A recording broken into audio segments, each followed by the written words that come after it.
name is Ezekiel Quintana. Aloha, my name is Brendan Stogner. We are both horticulturalists at the Limahuli Garden and Preserve, National Tropical Botanical Garden. Hawaiian canes are often known as noble canes, so they're extremely carefully cultivated over a really long period of time to develop all of these characteristics that we've come to love. At Limahuli Garden and Preserve, we house 15 different varieties of ko. In Hawaii, there's definitely dozens and dozens of varieties. Around the world, even more. And that's just what we know of. There's almost certainly some that have been lost over time. But each one is different in their own very beautiful and exciting ways. Varieties like Halali'i have more of a rainbow color on the base. Honua'ula, beautiful cane right behind me, has a more purple in color. Some are more yellow, some are splotched in all kinds of different ways. And each one has their own different, very amazing taste to them when you juice them. When you're thinking about where to plant ko in your garden, you want to consider the fact that it does produce a lot of leaf litter. That's really, really beneficial. So I don't want people to be nervous about the leaf drop. The leaves, when they start to yellow and brown, is actually the perfect time to pick them off the plant and pile them around the base or use them as mulch in another area of your garden. They do have little hairs, so it's nice to wear gloves. Some varieties are more friendly to working with bare hands or short sleeves than others. Something like Honua'ula has very few of those kind of fiberglassy hairs, whereas something like Pokapua has a lot more of them. So one thing to consider is how you'll be working with the plant and who will be working with the plant. So when considering where to plant it, out of the way of main walking areas, used as a windbreak on the edge of the garden towards the southern side if you're in a dry area to prevent too much light in the garden, or on the north side if you want to allow more light in. Also, they do have a tendency to kind of wander, so as they grow up, they will start to fall over and go out as well. So you can tie them up using some cord, paracord, or string, or twine, and that helps to keep them bundled up and keep them neat, but it also has the added benefit of concentrating the water, and therefore the sugar in the stalk, to the bottom of the plant. If you don't do that, what we recommend is, as they fall down, when they get to be about 6 to 10 feet long, because they'll get pretty long, that's a great time to harvest them, juice the cane, and then use the upper portion of it to propagate, which we'll talk about later. Ko is a really sun and water thirsty plant, so it likes full sun and as much water as you can really give it.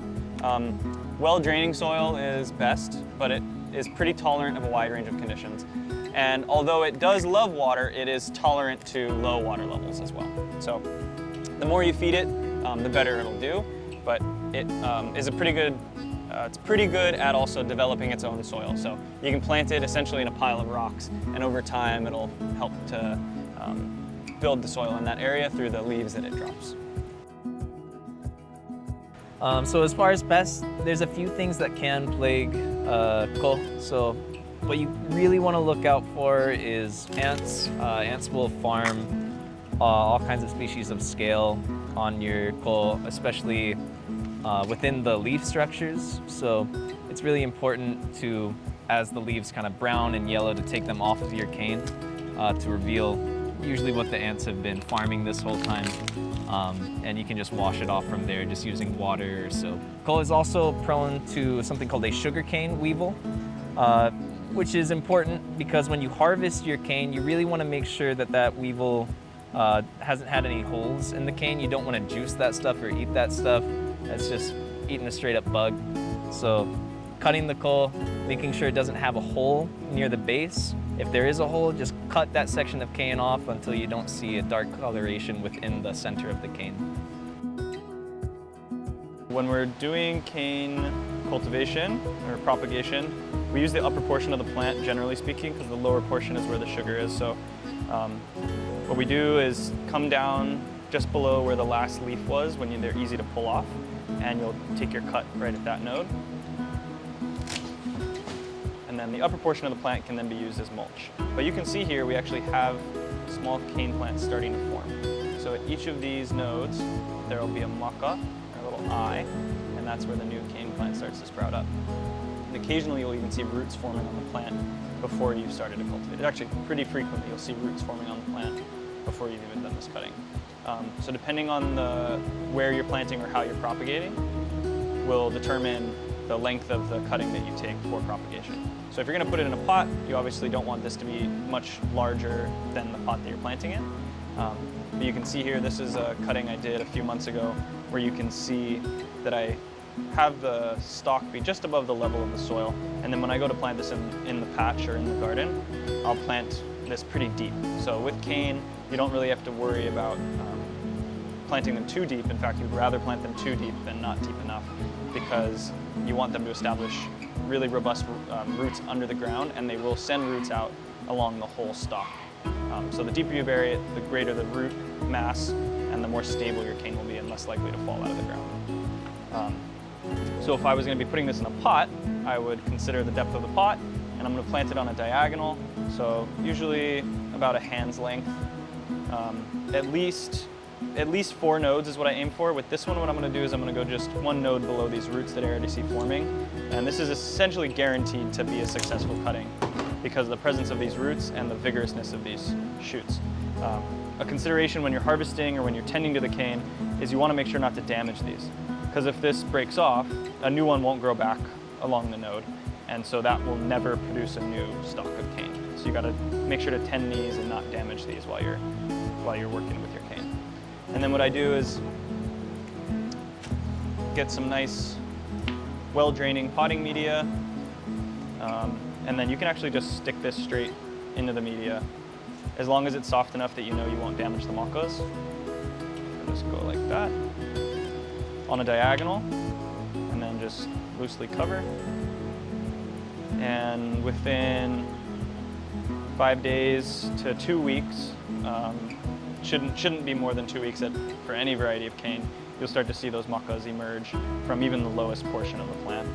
And then you can keep this in a container for a good while. It needs nutrients, especially nitrogen. You can see here browning on the ends of these leaves. This has been in the pot for too long, so you're starting to see them.